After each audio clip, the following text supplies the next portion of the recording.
Un afectuoso saludo. En la segunda semana de la Cuaresma, el Evangelio de Marcos nos cuenta que Jesús subió a un monte con 3 de sus discípulos y allí estos percibieron la transfiguración de Jesús. Cada frase en este texto es valiosa y vale la pena leerlo cuidadosamente. Sin embargo, es bueno saber que esta no es una página de crónicas, sino de teología espiritual, escrita para que también nosotros, como Pedro, Santiago y Juan, tengamos la fortaleza de ser discípulos de Jesús y de seguir su camino pascual. Justamente este Evangelio nos pone ante el reto cuaresmal de reflexionar y de transfigurar nuestra vida o nuestro modo de ser.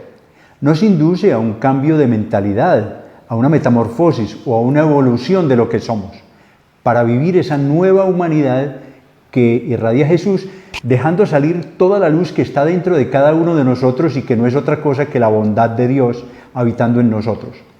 A tal transfiguración personal apunta la Iglesia cuando nos propone asumir para este tiempo 3 prácticas cuya finalidad es la de ayudar al cambio personal. Ellas son el ayuno, la oración y la limosna. Pero atención, el sentido tradicional dado a estos conceptos puede llevarnos a considerar que son pasados de moda, obsoletos e inútiles. Si miramos a fondo lo que hay detrás, lo que contiene cada una de estas prácticas, veremos por qué ellas son en su conjunto un camino de profunda transformación personal. La primera práctica es la del ayuno y la abstinencia. Su finalidad es la de hacernos capaces de controlar o moderar los apetitos desordenados del yo o del amor propio. Ese es el punto. No se trata pues de un simple cambio de menú alimenticio sustituyendo carne por pescado. El verdadero ayuno es aquel que rompe la dinámica egocéntrica de poner todo a mi favor. El Papa Francisco ha insistido que conviene ayunar o abstenerse de aquellos defectos que tenemos y toleramos, de los vicios y malas costumbres, de la crítica, del juicio, del desprecio al otro, de las palabras ofensivas, de los pensamientos malévolos, de los lamentos estériles y sobre todo de los comentarios no constructivos o de las miradas que acentúan lo negativo, entre otras cosas. La oración es la segunda práctica que se nos propone y ella nos abre al misterio de Dios.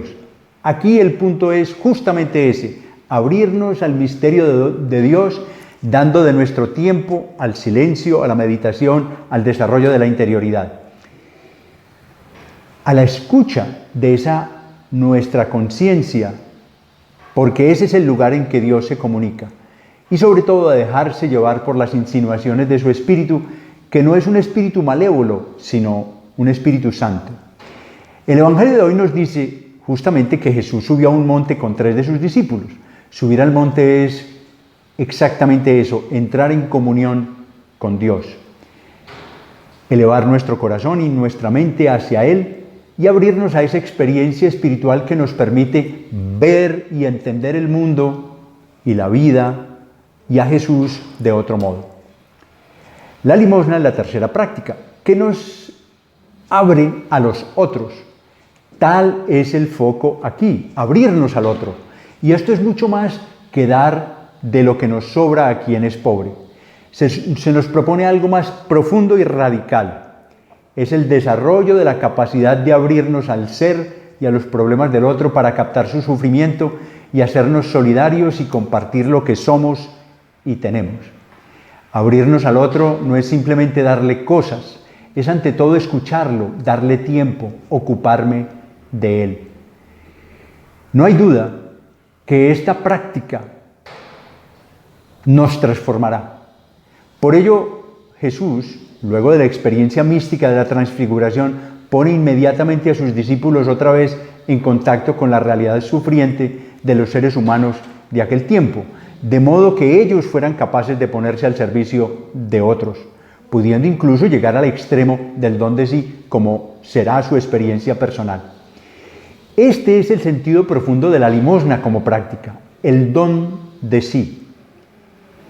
Lo que sucede es que la auténtica apertura a Dios en la oración nos conduce a la sincera apertura hacia los demás seres humanos y al reconocimiento de su dignidad.